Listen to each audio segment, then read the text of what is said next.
Alright, Mekone turned 51. We cast Arcane Probing, no sights. Bissia has a new prophet, and yeah, some battles. So this is our Foul Spawn squad, and yeah, they're doing work against 1 PD. That's another province in their pocket. So they are really working out for us. And then this is our Thug squad trying to jump on top of Marverni. So yeah, we've seen these groups, you know, these guys, the Gigantes are set as bodyguards, and this is one of the older squads that doesn't have any Ring of Regeneration, so like, yeah, pretty light kitting, but they'll at least be safe from lightning. And Marverni is patrolling here, so he's got a couple of casters, and it looks like a few She warriors. Yeah, these guys definitely aren't part of the garrison. Fairly minimal PD, but yeah, so he has a white mage, so this is somebody that was twice born, probably a troll shaman actually, I think, and he's got a skull staff, and he's also getting the benefit of the bless from this shroud. He's got some death gems, and it looks like he made some skeletons, I think, and then there's an air elemental coming out, which is always dangerous, from one of these assassins, who's also, you know, a solid caster, air 2. And then it looks like some bugs, of course, and it's always classic, probably from, yeah, these Fumbling druids. And it looks like he's got 4 of these druids, all nature it looks like. Oh wait, no, these guys aren't, so I'm not sure what these guys are here for. What did they do? Aim. Okay, so probably going to be like some Thunderstrike coming down later, would be my guess. So yeah, this is, you know, a good example of patrolling your fort. He probably anticipated that we'd be coming on, or maybe it's just always patrolling it. So yeah, 1 air elemental, you know, we have magic weapons, right? It's not great, but he's already down, you know, too small so they can't trample us. The shock is problematic for our bodyguards, but, you know, we handle 1 air elemental just fine. But this is quite a bit of chaff coming out at us, and then here comes another air elemental, which is, you know, not great. Also, these guys didn't start on top of each other, or maybe I think they got pushed off probably by the air elemental, so I'm not sure. Let's see, protection 32, protection 29. Okay, yeah, so it looks like they did manage to get Iron Warriors, so we got the advantage of that 1 square buff. This is our caster. You can see like Legions of Steel really put them up pretty high. So I mean, Legions of Steel is nice because, you know, 32 is pretty darn good for protection. We wouldn't get it this high without Legions of Steel, right? And this guy's fatigue is solid, right? So this guy's in a good shape. But yeah, when doing Legions of Steel, we don't really get any benefit of this guy casting like Flame Eruption and stuff like that. Also, of course, some Reinvigoration gear. You know, I mean, on any caster, Thug is always good, so we're lacking that. And Reinvigoration on the Bless, I think, is a strong consideration. And of course, we don't have Regeneration, so we did get a little messed up by those Air Elementals. Yeah, not our, you know, actual Thug. And of course, our Thug has no weapon, so he's getting some kills. These are just Fumbling and chaff. But, you know, it's just 1 unit, right? That's the advantage of the brand. It does a whole square, right? So you could theoretically clear out, you know, 3 units at a time. And of course, if our caster was awake, yeah, he would be doing stuff like that. So there's Flame Eruption. We want to see more of that, but it is a fairly fatiguing spell, right? So, you know, now he's back asleep, and it'll be a second before he wakes back up. And that's his shocking plate there, you know, keeping him safe. Mostly. It looks like he did get poisoned, unfortunately, from a bug. Of course, we have poison resist on our Bless, but again, blessing these guys is a little tricky. You know, we can do it with that item that we've been using a little bit, but we don't have a ton of water mages, so probably better off making frost brands, and we don't have a lot of water gems, so those items are a little tough. You know, so it looks like this guy's morale failed, and of course we've talked about that. Really could use a morale hat on these guys. Honestly, morale on the Bless wouldn't actually be the worst thing either. I'm not sure if it's worth it. You know, there are enough items that give morale benefits. So, I mean, our Gigantes are doing pretty well. They also benefited, it looks like some of these guys benefited from Iron Warriors, because this guy's got Iron Skin on him. Yeah, so this is a guy without Iron Skin. But they did benefit from Legions of Steel, probably a lot of them. And yeah, some Iron Warriors. So, although we're still getting some poison damage through, I wonder if some of these stings are probably, yeah, armor negating, right? So that is a problem. You know, bugs are really good. So, like, these guys are getting damage, and yeah, they also don't have the best morale. Like, yeah, just base 13, which, yeah, I mean, he's better than average, but, you know, I don't know. You look at these guys, and for how much they cost, you think, like, oh, yeah, like, these are some elite troops that are going to hang out. Like, yeah, not really. There they go. And so yeah, now we're just down to our one thug, who still has not taken any damage. So yeah, his defense is okay. I guess the other guys must have just been taking those armor negating stings. Yeah, and then this is probably an HP route, or maybe not, honestly. I mean, with 13 morale, the hostile dominion isn't helping, but yeah, base of only 14. Yeah, and so that does not work out. Now, I mean, we don't lose anybody, it looks like. Maybe 1 or 2 of the bodyguards. And of course, we may lose people in the retreat. So, we were turned around, and that cost TNN some gems. But, TNN doesn't really lose anything of substance either. So, yeah, this was not successful. That was nicely done by, TNN. They have some stuff patrolling their fort, and can't just hop on and knock off some PD for free, basically. Yeah, so we lose 1 Gigante, but, both polemarks retreat successfully with all their units that lived. And, yeah, we kill, 2 she warriors, so... Yeah, we come out on top, right? These guys are, what, 40? And these 2 together are 50? Yeah, it's pretty inconsequential. So, yeah, that does not work out for us, which is unfortunate. And then, yeah, this is us cleaning out Kalem. This is definitely a bit of a mistake using the goddess here. There are some reasons. I was kind of concerned, like 30 corpse constructs can be kind of annoying to deal with because, they have the overcharge, so they shock you when they deal damage. But what I did not realize is, Kalem doesn't get any undead leadership with their PD. So these guys just immediately start disintegrating. And then, of course, that triggers an HP route because they actually have quite a bit of HP. So I could have just taken this with, a scout or a commander or whatever. So extra ouch. But she is headed up to do some other things. So it's not, yeah. If I probably could have been a little more efficient here. Yeah, definitely need to remember about undead leadership. So yeah, and then I think we catch a raid here. So this is TNN trying to raid us, and this is like one of these small groups of she warriors, a lot of whom are pretty messed up. Well, like one guy anyway. Yeah, everybody's been cursed. That is Kalem. I forget, I think he's like Baleful Star. He's casting it on like TNN's capital. So yeah, he's just going all in on that type of warfare, which I mean, yeah, fair enough. I'm not honestly sure like how useful it is gem wise. Like Curse is most useful on super combatants and maybe like some really tough thugs. It's like these guys, they have so little HP. It's like oftentimes when they take damage, they're probably just gonna die. Because Curse makes it so you're more likely to take afflictions. So I think this is one of our more, it's still one of our older groups. No Rings of Regeneration. Rings of Regeneration are not cheap, 10 nature gems a pop, and we don't make a lot of nature gems. But at least, Iron Warriors on them, right? We have our caster support. No Legions of Steel here, I believe, right? And that's why that guy's protection was a little bit lower, but also our caster is still awake, so we should see more, although it doesn't look like it's really going to matter here, but would have gotten more casts of like Flame Eruption. And of course this is the other downside, right? Advance and cast spells, and he's like, oh hey, how about some Fire Shield for me? Because the AI just loves to buff themselves, but he is moving forward now, so if this was a larger force, we would definitely see some casting, but yeah, we have enough stuff here.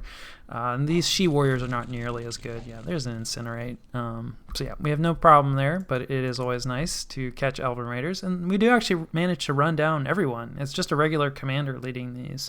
Also a good sign, right? Because there's no way for this group to be stealthy, even though these guys are stealthy. Regular commander doesn't have stealth. Probably, again, indicative of gold problems, I'm guessing. So yeah, this is really good news. And then, yeah, we take another province back from Kalem here. I think this is the last one, so, hopefully we're just back to our regularly scheduled show of, TNN raiding us a bunch and no more raiding from our allies. And then this is Niflheim, just, 1 PD, so, yeah, definitely engaging Atlantis here. Still haven't managed to catch any major battles, and I think this is just a scout being patrolled out. Not sure. Maybe Miklin's just pinging Arcocephali to see, because usually scout patrolling shows later. But anyway, not that important. And then this is nice, a plus 200% tax event on our capital. So, really appreciate that luck. This is not so good. Rumors of Plague. You can send an army in, I think. This is one of the events you can interact with. I don't think I do. I'm not even sure if it's worth it. Plague does suck, if it really is plague, but sometimes it's just rumors. So sometimes it's not plague. So sometimes you can do nothing and it's fine. Other times plague breaks out and it's not great. It's always bad. I'm not sure how much less bad it is if you send an army in there. And then, this is some turmoil stuff. Not that bad, actually, so it's fine. No, we don't need courts and justice, at least not for humans. And then, some defense, and then somebody opened the silver sarcophagus. So, worldwide there's death, which sucks, but I think it's just temporary. And then also some people get diseased, so that's great. And then some other stuff we don't care about, although we're continuing to starve. So this is our main army, and now we're getting some diseases because of the second turn that it's starving. So we were starving here, and now we moved here, and we still don't quite have enough supplies. So still some starvation. So anyway, we actually more or less have all of our territory back. So, we're moving out to recapture this. Our goddess is doing some site searching here, which is not the only reason she's headed north. We started our fort here, and we're building a lab. Not sure how this guy managed to get a death gem. But anyway, so... but we don't have a lot of coverage. We have 15 PD, and we have our one hero. And that's it. So he's got his Gigante friends. But still, it's a little scary. If She-Lord were to bump up against this, we might win or we might lose fort construction. So anyway, she's gonna search, and then she's gonna move up and help cover this. And with our goddess there, we should be safe. So she's also moving north to and then there's a lot of site searching she could do up here. We'll see. And then of course we'll have a lab here, so she can go back to casting spells and all that kind of stuff. And then this movements, we're just transferring, bringing up some of the human hoplites that we recruited, and then this is some more Gigantes that we're bringing forward. This is where our polo marks retreated to that try to jump on top of Mekone, and then of course our foul spawn squad getting ever greedier, because why not? And we're not covering the throne anymore, so that's a little sad because we might lose the claim. But we're pretty focused right now on trying to get Marverni and reinforcing this army.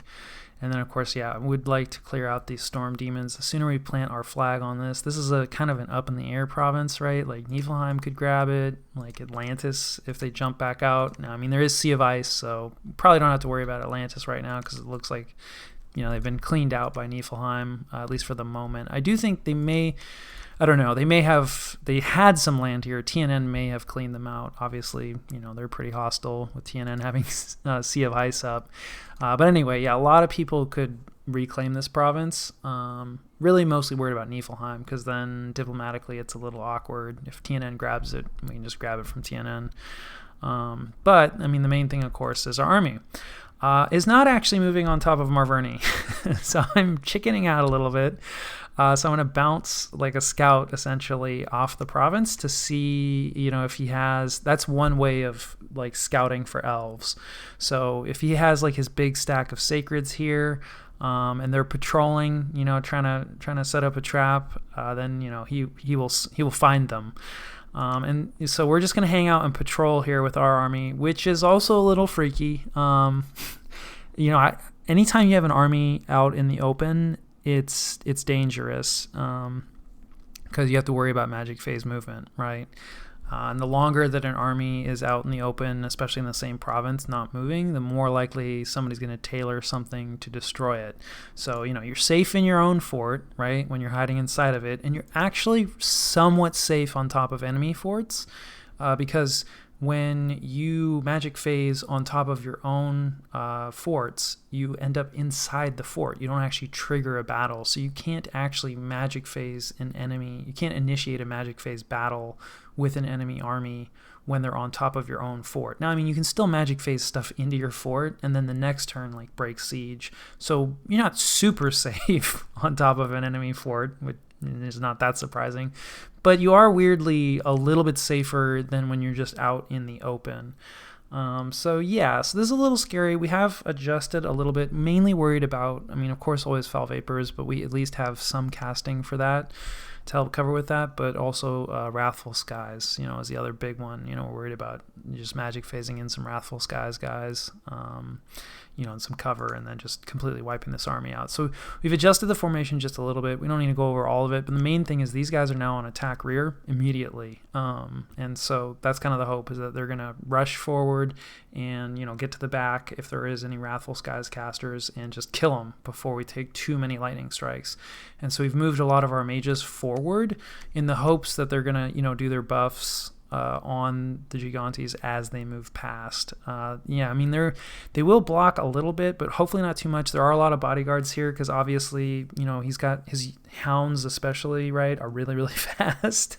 So, I mean, the polo marks will be relatively safe, but especially the squishier casters, we want them casting spells too, not in melee. So the more bodyguards there are, the more likely the bodyguards fight the dogs, and we still get some spells off. So yeah, and then these guys are fairly far positioned forward, and a lot of these guys are on advance and cast spells after they finish their script, so hopefully they'll move up, assuming that, these Gigantes can't finish, whatever casters he has, and then, we'll incinerate or something like that and get rid of the Wrathful Skies caster. But this is still dangerous. And then I would say the other thing is I made a bit of a mistake.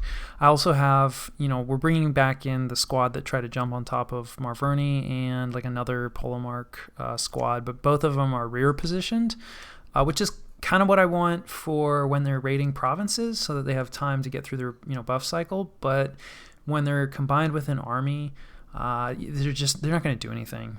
They're going to get hung up on like too much garbage, and they're probably never going to arrive. So, and these guys are like some of the more likely guys to actually be able to kill some of the Elven commanders, like Wrathful Skies commanders.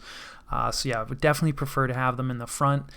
That said, there is always a danger that, because they're not actually presently with the army, especially like these guys, they could get magic phase jumped on, right? And so if I forward position them, so it's like when they're by themselves, I want them in the back. When they're with the army, I want them in the front. There's no perfect scenario.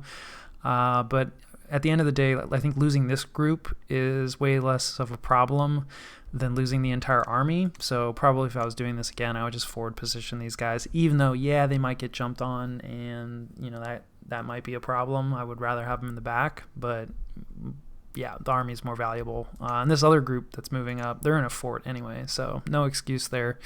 Just messed it up. So anyway, yeah, so patrolling, chickening out a little bit. There's reasons, right? Like, yeah, I'm trying to not repeat what happened in Titan Steps. Recruitment wise, pretty similar, right? Still trying to get, some of these human hoplites and more archons, and, always with the lizard shamans. We don't even need to look. It's always lizard shamans for as long as I have money and that fort's not locked down. And then Polomarks and more Gigantes. We did burn through a lot of our gold, obviously. Our forts are expensive, and we're also building a lab, so, turning a lot of that gold into infrastructure. Not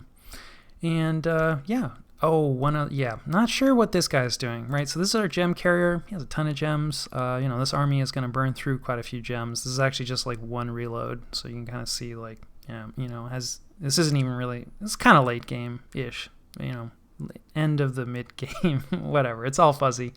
But armies chew through a lot of gems, basically. So yeah, this is just one reload, I believe. And we're sending him back, which I think is a mistake. We're making an endless bag of wine. So I'm assuming he's headed back to pick it up.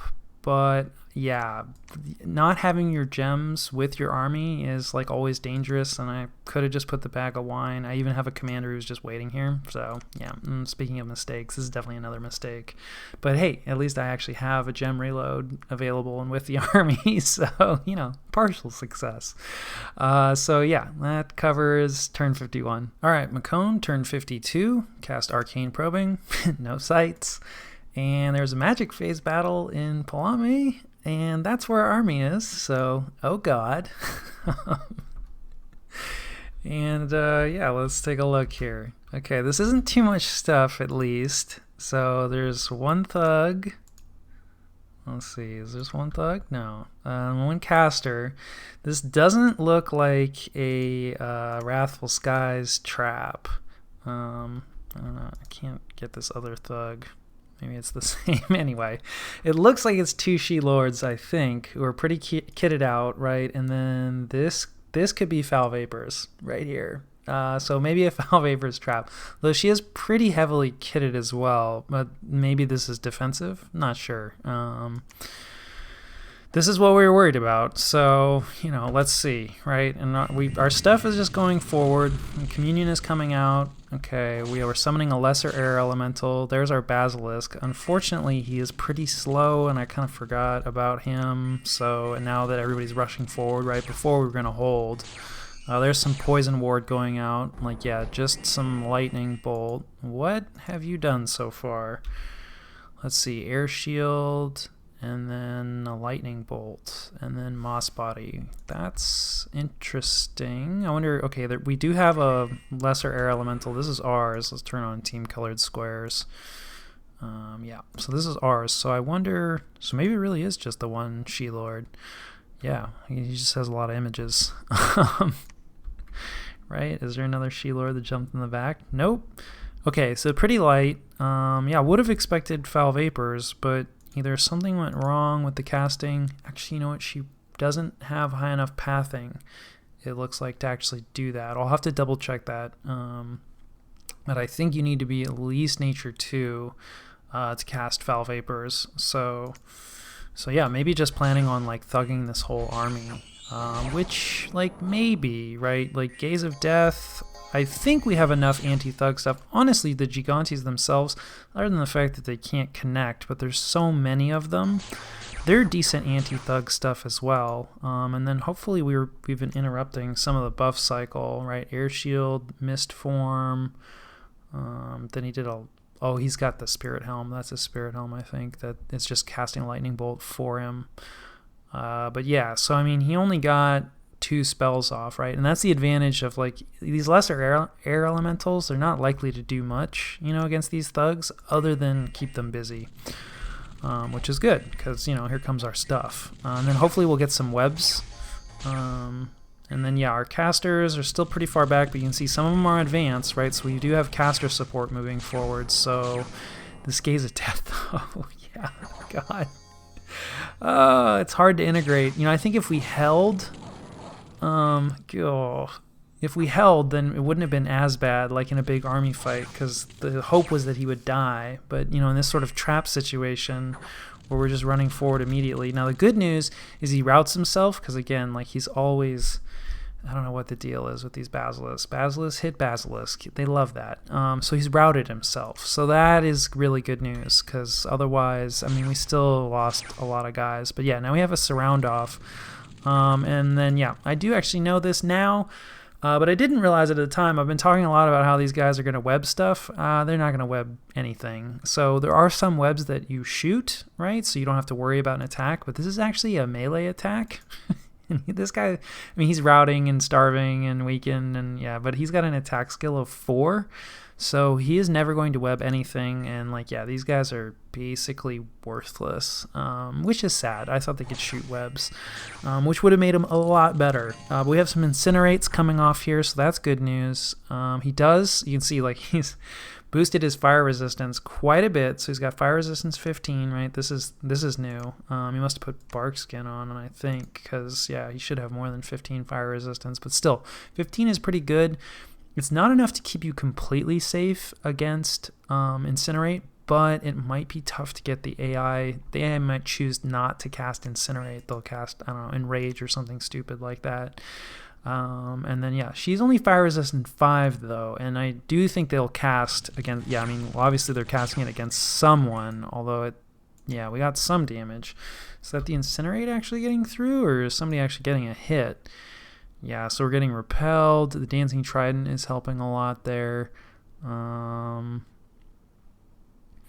I can never actually find the damage. It would be really nice if you could filter this to show only damaging attacks. Okay, here you go. So an Incinerate is getting through for just a little bit of damage. So that's interesting. They will cast Incinerate against 15 fire resistance, which is more than I might have expected. So yeah, otherwise, like, the defense is not actually being driven down that much. The other problem with these, guys is they're size 4, right? No formation fighter for these guys.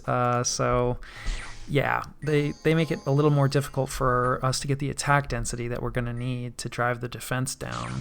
It would be nice. Yeah, this is their lightning bolts. Yeah, there we go. There's some more incinerates. Yeah, so we're getting a lot of incinerates now, and especially against this lady. She just, with only 5, that is not enough. And I don't think they managed to get, no regeneration, which is probably what some of these nature gems are for, I'm guessing, right? Because we've seen this guy carrying nature gems, or, the She Lords, this type of commander, and it's almost always for personal regeneration, but I think we interrupted the script so they couldn't get it off, which is important because we're really only doing chip damage here with these incinerates, and I think, if they had regeneration, we might be in trouble, though we may have triggered, they definitely routed there, we still may have managed to route them if they had personal regeneration on, which would be good because that helps drive their defense down. So that sort of works out for us. I mean, it could have been a lot worse. We do get, both of the thugs, which is nice. Gold-wise, that's not such a big deal, but they were carrying a lot of gear, so that hurts gem-wise for TNN, and we pick a lot of it up, which is nice. However, we do trade 14 Giganti Hoplites for that, which is not a good gold trade, and that's, I don't know about almost all. Yeah, actually, yeah. Wait, no, that's our province defense. Excuse me. Yeah, so they got quite a few kills. I mean, some of that was just our garbage. Obviously, our Basilisk, he got a lot of kills, and that was pretty much all on our own stuff. So, yeah, I'm still trying to figure out how to use these guys. If we had, I think it's a magic resistance check. Let's just double check real quick. So if we threw up something like anti-magic, that would help a lot. Get our magic resistance a little higher. Let's see. Come on, he's gonna. Yep. So he's gonna blast himself. So we can just take a look at himself. Yeah. So he resisted his first blast. So it is a magic resistance check. Did we get anti-magic off? I don't think so. I don't even think we have the research. Yeah, no anti-magic. So anyway, anti-magic would help a lot in terms of trying to integrate this Gaze of Death, but yeah, I'm still trying to figure that out. So anyway, this didn't go great. It didn't go terrible. It could have been a lot worse. And then we had some retreats. That's fine. That was just our, this is the guy who's moving anyway, our gem carrier, I think. Actually, no. Yeah, I'm not sure. Actually, we should be able to see. Let's just double check. Was that our gem carrier? Who should have been hiding anyway. Where did he? Oh, yep, there he goes. No. So yeah, not sure. Oh, he's gonna ping. This was our guy that we were gonna send in to ping on Marverni's fort. So yeah, that's unfortunate. He's not gonna make that ping now. So that's, magic phase can really trip things up. Very powerful magic phase movement. But anyway, more or less works out for us. This is Mekone wasting some air gems on some attempted hawk raiding, which, I use hawks, so I can't really talk, but it's definitely an example. I mean, anytime you bump into some Hell Herdings and a Frostfather, that's kind of, we'll take a quick look at this. I didn't actually realize this is Helheim's God rolling around with a relatively light squad. These are just bodyguards. So pretty rainbowy, pretty light kitting. This is kind of freaky, because, he's just a human, basically, a very magically powerful human, but still, I hope he has cold resistance on his bless. He does, cool, because otherwise he would put his bodyguards to sleep. So actually, yeah, this is kind of, what is he? Okay, he's casting foul vapors. That's interesting. So he must have poison resistance on his bless too. Yeah, this battle's more interesting than I thought. And the hawks too, I would actually be a little afraid. Where did the hawks jump? Oh, they must have jumped on the PD. That's too bad. Because actually, a bunch of hawks diving in on this guy, I think could kill him. So that's actually kind of a little freaky. So maybe not such a bad move from Mekone, because I don't think the Frostfather is stealthy. Yeah, he's not. So if Mekone saw this guy, he thought, well, maybe I can just snipe the god. And killing someone's god for 20 air gems, or no, that would be 10 air gems. Yeah, that's a trade I would make anyway. So yeah, I may have been a little too hasty there, but it doesn't work out. They get hung up on the PD instead, and they aren't very good at clearing PD. That much is definitely true. And then yeah, we had a battle in the Curtain Wall. This is our foul spawn squad moving forward. Unfortunately, they ran into more than just one PD. It's just monkey PD, but Markata actually have pretty good defense, and slings and stones against, completely unarmored, well, almost completely unarmored chaff is actually pretty good, like throwing the rocks and everything. So monkey PD isn't the strongest, but yeah, foul spawn are pretty awful, most of them. So their reign of terror ends. A lot of them survive, but do they survive the retreat? No. They do not. Goodbye, Foul Spawn Squad. Part of why they don't survive the retreat is, a She-Lord comes in. This is one of the provinces they raided, so no retreat route for them. And obviously, no problem against minimal PD. And then, I forget, I think this one is, So, this is where there's, I don't know, the stack of sacreds. Obviously, TNN is down a bit in terms of the sacreds, but, his god is here. He has quite a few of his cap-only casters. I mean, I was going to say a ton, but, he's got 3 of them. He's got a lot of caster support. This is a major force. This is what we were worried about running into on top of Mekone. We might have been able to beat this. It's hard to say. This probably didn't trigger gem usage. Yeah, right. So this could be Storm and Wrathful Skies. Yeah, right. Storm and Wrathful Skies. That's probably, or maybe Fog Warriors, mass protection. And he's got his god here. Flaming Arrows, maybe, or I forget, Darkness. Yeah, probably Darkness, because that's what he cast in the other. So, we would have outnumbered him quite heavily troop-wise, but his magic support would have been much better. So, which way the battle would have gone? Hard to say. But regardless, that battle does not happen, so they have no trouble with our, minimal PD.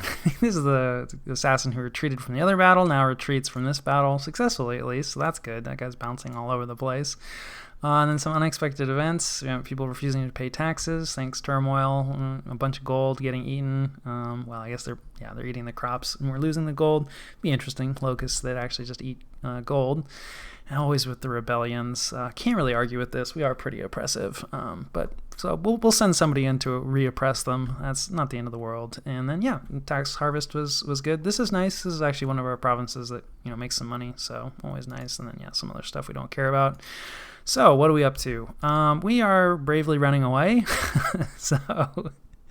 maybe we could win this, maybe not. I think, maybe it's a bit of a toss-up, but we do not have any gem support right now, right? All of our gems got burned by that magic phase attack, and we sent our gem carrier home. Just making so many mistakes here. So we're sending him back. It's possible we get jumped on again, which would be bad. He doesn't know that we don't have a gem carrier with us, so fingers crossed. And then this army can't catch us because we're making a friendly province move, and that happens first. So we're definitely safe as long as we move into our own province somewhere, and we're just going to go hide in the fort, no patrolling. And arguably, and we're also moving our goddess back. So we're moving everything into this fort again, which could be, probably more starvation, right? We do have a bag of endless wine, and we're making another bag of endless wine, so maybe we'll get around the starvation, but maybe some more starvation. Kind of abandoning this PD, which does hurt. We don't have anybody patrolling, so maybe should have tried to patrol at least to bleed off, some units and stuff like that. So, but chose not to. At least that way we don't lose anything. Realistically, whatever, this isn't enough PD that it's going to turn around that army. So anything that we patrolled with, we would lose. So it's just a question of, would it deal enough damage to make it worth it? I guess I decided that it wasn't. This is a lot of PD, but not crazy levels of PD. So we're losing a good amount of money if he chooses to jump on this fort, but not we can survive it. Although, we don't make a lot of money outside of luck right now. So that's not good. This attack has not gone well, but haven't lost the entire army yet, so still, it was a low bar to beat, but we are beating it. We're gonna, retreat, regroup, get our gems back. Still planning on moving out. We're gonna reinforce this army. Maybe try to do some swapping with our goddess, right? Where we have the army and he's expecting to hit the army, and then our goddess is there, right? Because you kind of need different things to kill the army versus killing our goddess. So, having our goddess available, maybe planning on doing some swapping, if we can, to try to fake him out and force him to fight something that he's not expecting to fight. Otherwise, we're actually like mostly done. Done. At the moment, we don't have any lands under TNN control, so this is where the revolt happens. So we're going to send these guys and recapture that. Also, at some point, do want to grab the Storm Demon province, assuming Niflheim doesn't grab it. Right, here's this big old Niflheim stack hanging out here, and then I think this is just like a diseased commander. So we're probably going to send him again to like bounce off Marverni, just to like keep bouncing stuff off. See what the patrolling is turn to turn, stuff like that. Recruitment wise, finishing off the Archon, same recruitment that we've been seeing in previous turns. Probably actually we can take a look at the graphs real quick. I don't think it's changed too much, but we do actually have them now at least. So Atlantis looking quite strong still, and then this is Therados also looking quite strong. This jump is no doubt from a generator, so not all of this is indicative of territory that they have, but still important. Otherwise, Kalum is looking fairly large, right? They're in third for gem income, and then Ermor actually looks like they're losing some kind of rating war, probably because their gem income is declining, although still relatively high. And then TNN's gem income is still up there, and then Arcocephali is comparable, so that's kind of good. And then our gem income, for reference, is pretty middle of the pack. If I can find our flag, here we go. It's gone down a little bit, probably losing the revolt and the storm demons. So middle of the pack, a little lowish. Research wise, I think we'll be even lower. We're still like we're among kind of the lower tier down here. So let's see, research. Is that Kalum taking off? No. So Kalum is kind of the secondary tier. I think this is Machaca. But the leaders.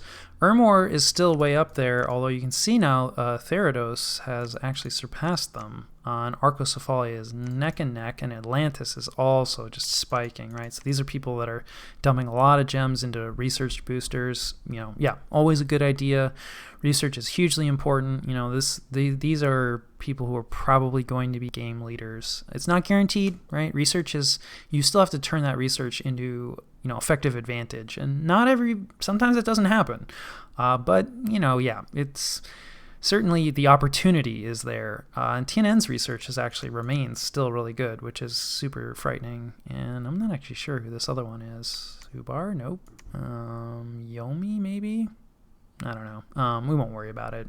It's not one of our neighbors, so we don't have to worry too much. Our neighbor is just here, like in fifth.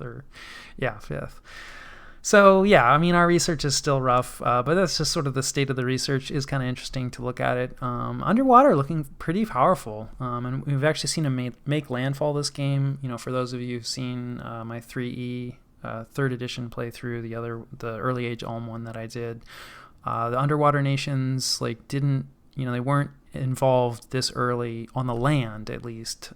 So it is kind of interesting. Different players piloting different nations definitely makes, for very different games.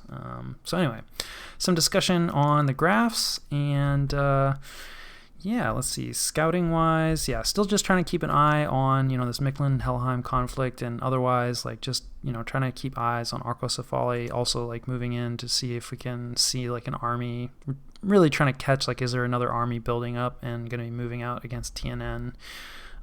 So is this force likely to get pulled away, or does TNN maybe have some other forces deployed against Arcocephali that may come against us? And then, this scout, having scouts in Elven territory is I don't know, I go back and forth. Spirit Sight does help, but you don't see much when everything's stealthy. So it's kind of is it even worth it? Here I'm just well, whatever. Let's kind of see what Kalum is up to, and then maybe also jump down and keep an eye on Agartha and Niflheim. It's just tired of seeing nothing in Elven lands. So anyway, that covers turn 52. All right, Mekone, turn 53. We completed research in construction, level 5, going for 6. Really want those lanterns. Our research, it's not good. So arcane probing missing, of course. Yeah, it's just, part of it. And then double dire portent, always good news.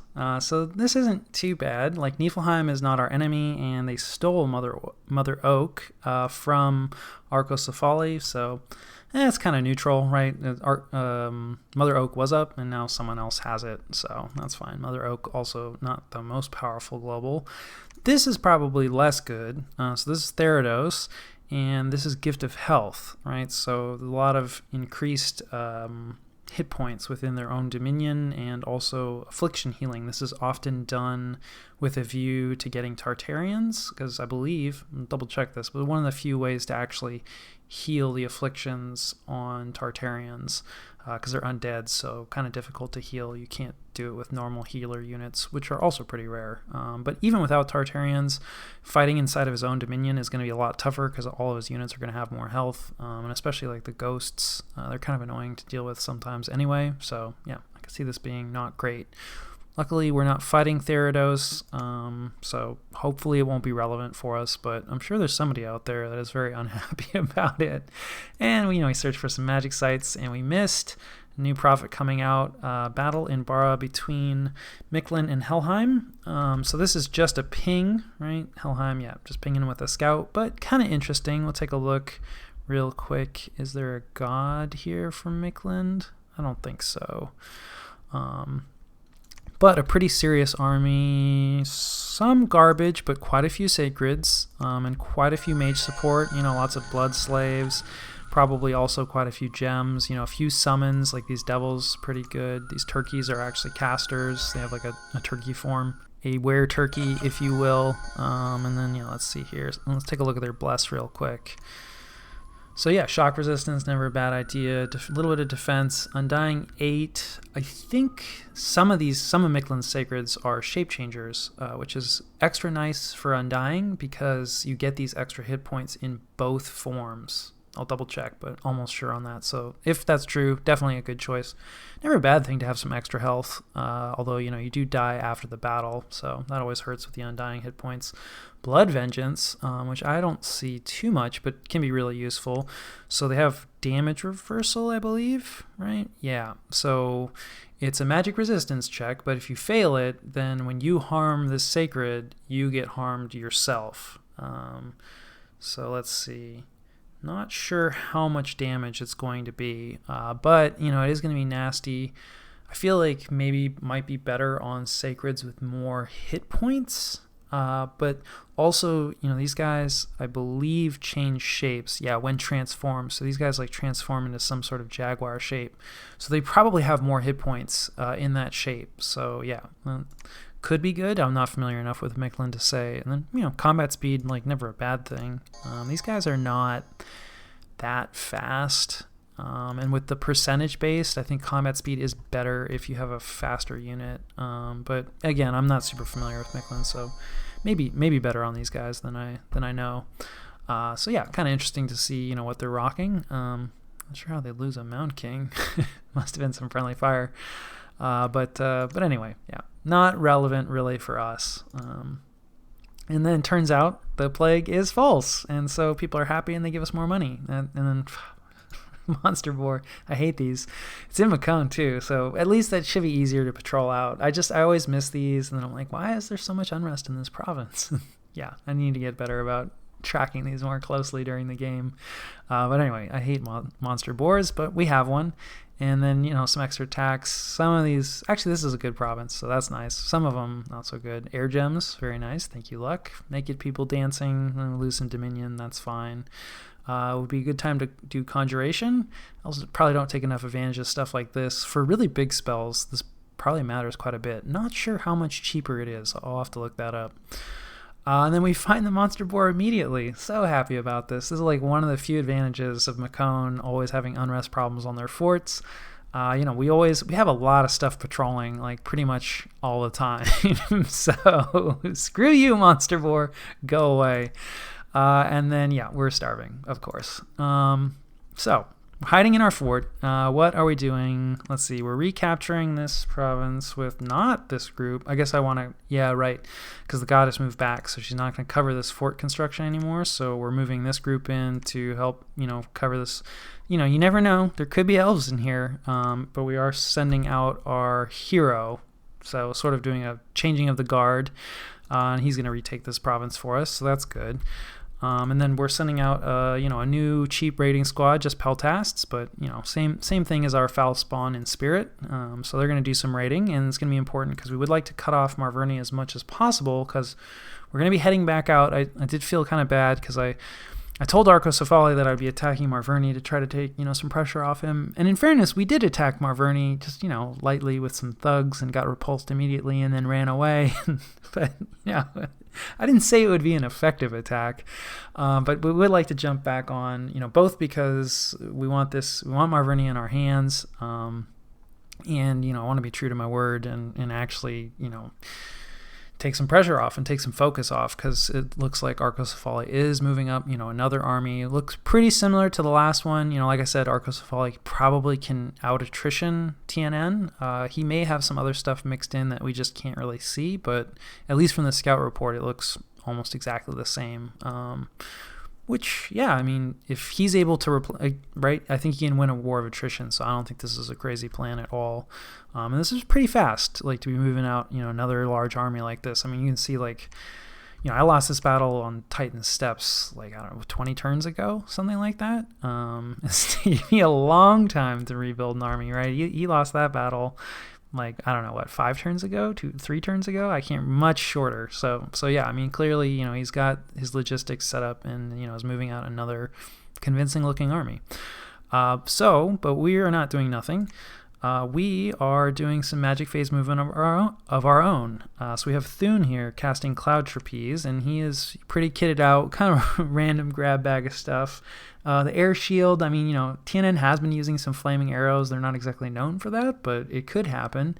And then Frostbrand, finally getting some Frostbrands out there is going to help him clear some chaff because obviously there's a lot of skeleton production and stuff like that. He's got elemental armor to help with his resistances, ring regeneration, very nice, always helps for chip damage. His protection is good, but not through the roof, and a little bit of reinvigoration. His encumbrance is pretty high, and he's only got 3 reinvigoration. He will not be able to give himself earth power because he needs earth 2 for that, and we have no gems. So going to sleep could be a big problem for this guy. So let's see, what is his script? I think, let's hide some researchers here.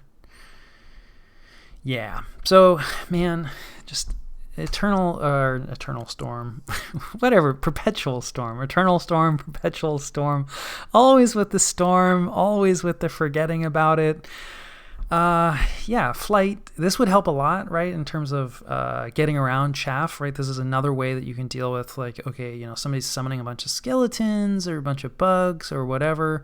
You can put flight on yourself or just give yourself, flying shoes and attack rear, right, and jump in and hopefully, it's not a guarantee, but hopefully land on the commanders, eliminate the source of the skeletons, cause a rout, wipe out the undead leadership, whatever. This guy does not have Stormflyer, no flying for him. So, yeah, that's not going to work. So we'll see how that goes. But, in my mind, he was going to jump past all the skeletons and everything. So maybe one day I will internalize the effects of Perpetual Storm, but not today. So, yeah, more Frostbrands coming in. That is good. So, but anyway, we are jumping on Marverni. He has a chance, definitely, of taking the province. And if he doesn't, we have another squad moving out, right? So this is a lot heavier, same kind of idea, but just more commitment and more gear, right? So we finally, again, another Frostbrand coming out. We stole these Spirit Helms, which will help significantly, right? This is definitely a chaff clearing item and will be good against TNN's thugs, right? Because we haven't really been doing too much lightning damage, and he's been working in some fire resistance. but he doesn't really have much in the way of shock resistance. So this will be nice if we bump into some thugs as well. So yeah, just heavy commitment. These are the squads of one guy who's going to be attacking, one guy who's going to be advancing and casting spells, with some shamans, with some bug support, right? So they're just going to be casting swarm, so some cover. It won't last very long. Pretty much the first flame eruptions are probably going to wipe out most of our bugs, but hopefully we'll provide at least enough of a distraction that our guys aren't going to be seeing a ton of attacks. So if Thune fails us, these guys will try to jump on Marverni, and do that. And then also if Thune succeeds, we'll probably trade Thune with these guys, right, in the hope of TNN trying to send something. Now, TNN can't magic phase on top of his own fort. So Thune will be safe from being magic phased. He can move into what will hopefully... Oh, no, it is our own province. Excellent. So we still have this province, right, because we didn't lose that battle. It just felt like a loss when we Gaze of Death all of our own stuff.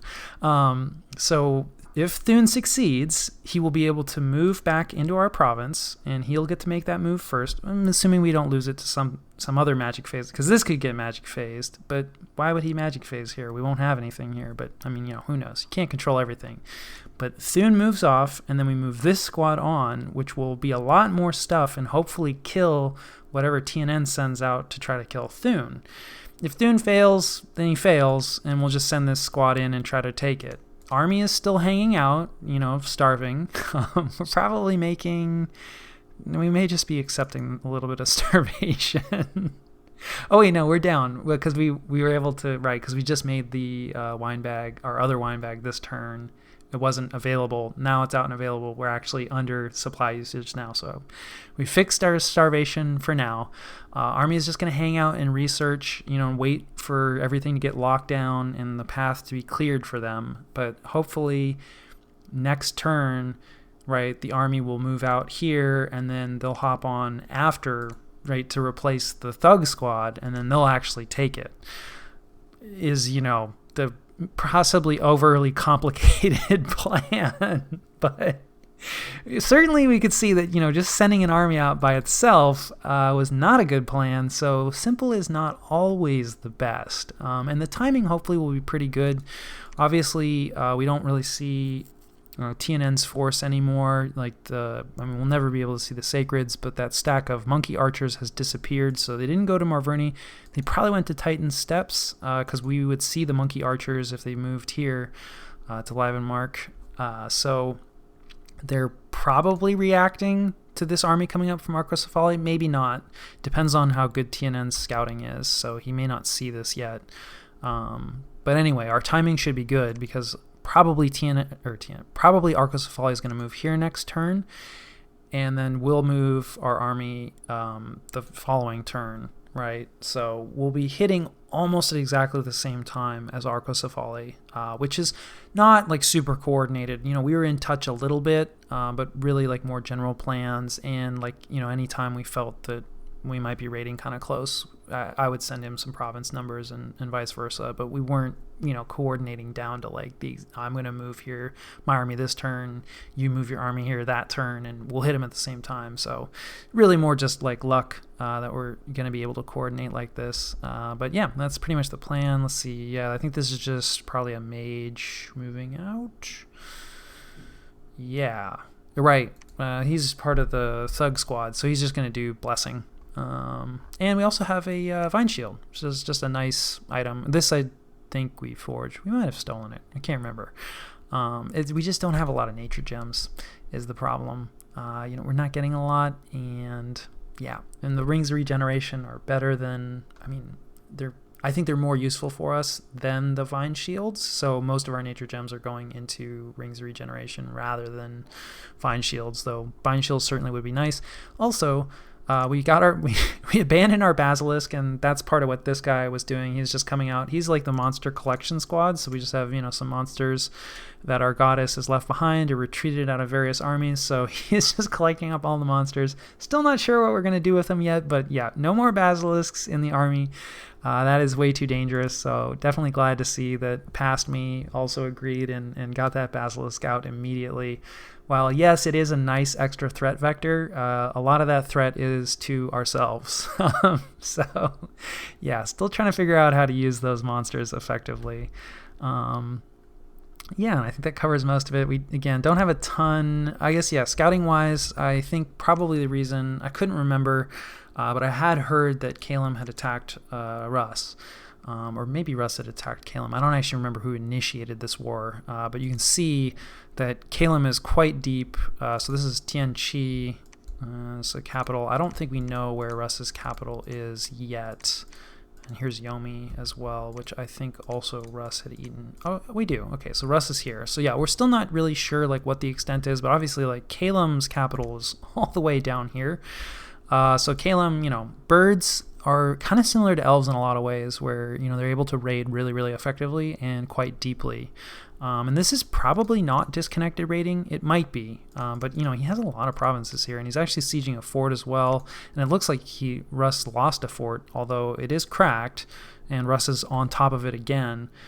So I mean, yeah, it looks like this war is like back and forth, and we are interested definitely because we do have a non-aggression pact 6 with Calum. I don't think he's the sort of player that would break that. I'm not planning on breaking it. I've discussed that before, but the relations are not good anymore. So we are interested in what Calum is up to. And if he gets absolutely massive, which this would make him absolutely massive if he eats Russ, relevant to our interests. So that's what that scout is up to. And yeah, I think that covers turn 53.